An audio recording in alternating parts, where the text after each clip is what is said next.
आदरणीय व्यासपीठावर उपस्थित आजच्या कार्यक्रमाचे अध्यक्ष, प्रमुख पाहुणे, उपस्थित सर्वच मान्यवर आणि उपस्थित माझ्या बंधू आणि भगिनी, सर्वांना माझा नमस्कार. मी आज संत साहित्यामध्ये स्त्री संतांचे योगदान याविषयी थोडंसं बोलणार आहे. आपल्या महाराष्ट्राला संतांची भूमी म्हणून ओळखले जाते. आपल्या महाराष्ट्रामध्ये अनेक थोर मोठे संत होऊन गेले. जसं आपल्या महाराष्ट्रामध्ये थोर मोठे संत होऊन गेले तसंच काही स्त्री संत देखील होऊन गेल्या. मी त्याबद्दल तुम्हाला थोडीशी माहिती सांगणार आहे. संत मुक्ताबाईंचा जर विचार केला तर त्यांचा जन्म 1279 मध्ये आपेगाव येथे झाला. आई रुक्मिणी, वडील विठ्ठलपंत कुलकर्णी आणि ती 4 भावंडे, निवृत्ती ज्ञानदेव, सोपान आणि छोट्या मुक्ताबाई. आई वडिलांचे मुक्ताई लहान असतानाच देहांत प्रायचित्ताची शिक्षा त्यांनी घेतली. त्यानंतर कुटुंबाची जबाबदारी एक स्त्री या नात्याने छोट्या मुक्ताईंवरती आली. परंतु जराही न डगमगता त्यांनी ती हसतमुखाने पार पाडण्याचा प्रयत्न केला आणि ती 4ही भावंडे, गावाबाहेर एक झोपडी होती, त्या झोपडीमध्ये ती 4ही भावंडे राहत होती आणि निवृत्ती आणि ज्ञानदेव जी माधुकरी मागून आणायचे त्या माधुकरीवरती त्यांची उपजीविका चालायची. असे दिवस जात होते. समाजाकडून तिरस्कार होत होता, अन्याय होत होता, हेही सहन करून त्यांची उपजीविका चालू होती. एके दिवशी ज्ञानेश्वर जेव्हा माधुकरी मागायला गेले तेव्हा समाजाकडून त्यांना खूप उनदुन बोलण्यात आले. समाजावरती रागवलेले ज्ञानदेव जेव्हा आपल्या झोपडीमध्ये आले तेव्हा झोपडीची ताटी बंद करून आतमध्ये बसले. हे भावंडे विनवणी करत होते परंतु ते बाहेर यायला तयार नव्हते. मग छोट्या मुक्ताईंनी त्यांच्यासाठी ताटीचे अभंग गायले. मजवारी दया करा, ताटी उघडा ज्ञानेश्वरा, संत कैने व्हावे त्याने जग बोलणे सोसावे, तयाच अंगी थोरपण जया नाही अभिमान. अशा प्रकारची त्यांनी रचना केली. तसेच त्यांच्या नावावरती काही कूट अभंग देखील प्रसिद्ध आहे. मुंगी उडाली आकाशी, तिने गेले सूर्यासी, थोर नवला झाला वांसे पुत्र प्रवासला, विंचू पाताळाशी जाये शेष माथाबंदी पाय, माशी व्याली घार झाली देखून मुक्ताई हसली. अशा सारख्या रचना त्यांच्या कूट रचना म्हणून प्रसिद्ध आहे. त्यांच्या नावावरती गाथेमध्ये 42 अभंग उपलब्ध आहेत. त्यांची अभंग रचना जरी थोडी असली तरी ती काव्यगुणांनी मात्र समृद्ध आहे.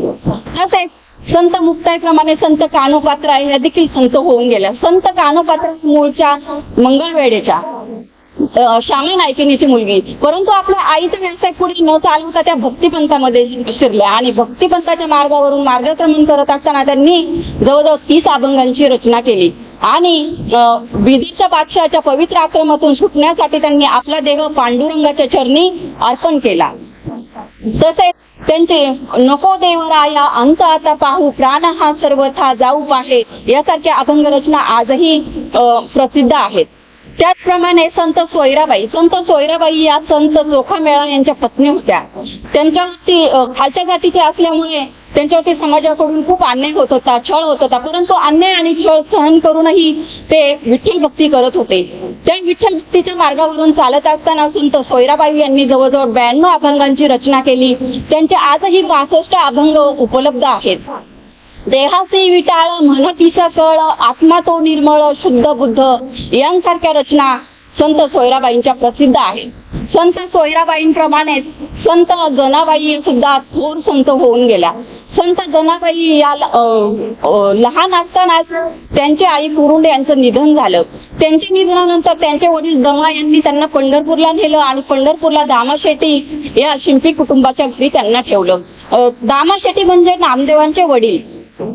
त्या दामाशेट्टींच्या घरी मोलकरणीचे काम करू लागल्या. मोलकरणीचे काम करता करता दामाशेट्टींचे कुटुंब हे एक विठ्ठल भक्ती करणारे कुटुंब होते. ते विठ्ठल भक्ती करत असताना जनाबाईंनीही त्याचं हे केलं आणि जनाबाईंनी सुद्धा विठ्ठल भक्ती करायला सुरुवात केली. जे धुनी भांडीचे काम करता करता त्या विठ्ठल भक्ती करत होत्या. त्यांची विठ्ठल भक्ती एवढी मन लावून करत होत्या की त्यांना मदत करण्यासाठी स्वतः विठ्ठल येत होते, एवढी त्यांची भक्ती होती. त्याचप्रमाणे संत गाथेमध्ये त्यांचे जवळजवळ 350 अभंग प्रसिद्ध आहेत. 350 अभंग त्यांचे संत गाथेमध्ये प्रसिद्ध आहेत. त्यांनी भरपूर विषयावरती अभंग रचना केली. बालक्रीडा असेल, कृष्ण जन्म असेल, थाळीपाक असेल, प्रल्हाद चरित्र असेल यांसारख्या विषयांवरती त्यांनी अभंग रचना केला. हरिश्चंद्राख्यान नामक रचना देखील संत जनाबाई यांच्या नावावरती आहे.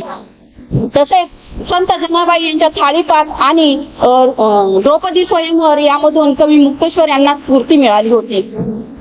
अशा प्रकारे संत जनाबाई देखील एक थोर संत होऊन गेल्या. 1350 मध्ये त्यांनी समाधी घेऊन आपला देह पांडुरंगाच्या चरणी विलीन केला. त्याचप्रमाणे संत बहिणाबाई हे सुद्धा 16व्या शतकामध्ये एक प्रसिद्ध कवयित्री आणि श्री संत म्हणून एक प्रसिद्ध व्यक्ती होऊन गेल्या. अशा प्रकारे आपल्या महाराष्ट्रामध्ये जसे संत होऊन गेले तसं काही श्री संत देखील होऊन गेले आणि त्यांनी आपल्या संत साहित्यामध्ये मोलाची भर घालण्याचा प्रयत्न केला.